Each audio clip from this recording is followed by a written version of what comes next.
Pokoknya singkat cerita, ada orang itu fasik, mungkin ya layak disiksa. Pas sampai disiksa malaikat, surat Tabarok muncul menjelma sebagai seseorang. Kalau kamu menyiksa orang ini berarti nyiksa saya. Terus kata malaikat, anti mingkalamillah, ya rujuknya memang perempuan karena surah itu dari muannas karena ada taknya. Anti mingkalamillah, kamu ini termasuk kalamullah. Wa ana akrohu musa'ataki, tentu aku nggak berani menyiksa kamu. Ya terus berdebat kata malaikat, ini orang nggak benar, ini orang fasik, saya harus mukuli dia. Kata surat Tabarok, sak fasik-fasiknya aku itu neng hati ini, kena nyiksa dekne nyiksa aku. Wahnya debat karena nggak ada mahkamah konstitusi. Terus walhasil terus malaikat bilang gini, ya sudah kita lapor kepada Allah Subhanahu wa taala.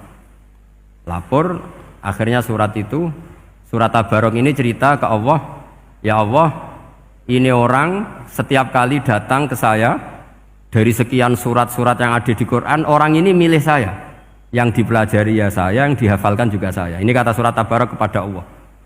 Jika orang ini hafal saya tidak ngefek ke dia untuk tidak disiksa, maka mendingan saya tidak termasuk kitabika, saya tidak termasuk Quran saja. Wong jadi Quran orang iso nyafaati.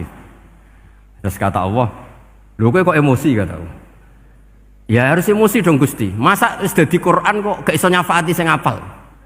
Terus kata Allah, wis pek aman. Makanya terus banyak orang ngapalkan surat Tabarok. Ya ini sekaligus ijazah nih. Untuk meradam kemarahan malaikat niku apal surat Tabarok. Syukur-syukur apal 114 surat. Oh niku malaikat sinten mawon pun kena ini. Cukup apal Tabarok. Sehingga adatnya orang-orang Jawa selain apal Yasin itu apal Tabarok. Nah saya itu lama sekali mempelajari bab ini. Ternyata di antara pokoknya itu satu, karena malaikat itu kena aturan fikih. Nggih imut nggih, malaikat itu juga kena aturan fikih. Jika orang hafal Quran itu haram disadui, kita haram menghinakan, maka malaikat juga kena aturan tidak boleh menghinakan orang yang hafal Quran. Dan alhamdulillah di banyak surahul hadis, hafal Quran itu maknanya tidak harus hafal semuanya. Orang boleh hanya hafal Tabarok, boleh hanya hafal Waqiah. Itu kalau kamu hafal betul, surat ini juga bisa berdiri sendiri mensyafaati Anda. Kayak ini surat Tabarok, beliau matur kepada Allah Subhanahu wa taala. Redaksinya gini, inna fulanan amida ilayya min baini kitabika fata'allamani wa ta'alani. Jadi dari sekian surat yang ada di Quran, orang ini selalu milih saya ya Allah. Jadi gampangannya surat Tabarok, wong saya diprioritaskan orang ini kok saya dingin-dingin saja ketika mau jenengan siksa, ini enggak fair.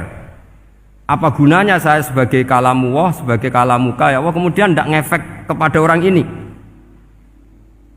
Akhirnya walhasil sama Allah surat Tabarok diberi hak syafaat.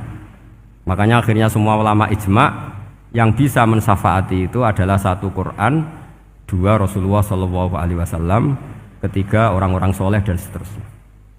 Tapi yang penting dari ngaji ini adalah bahwa malaikat itu kena konstitusi.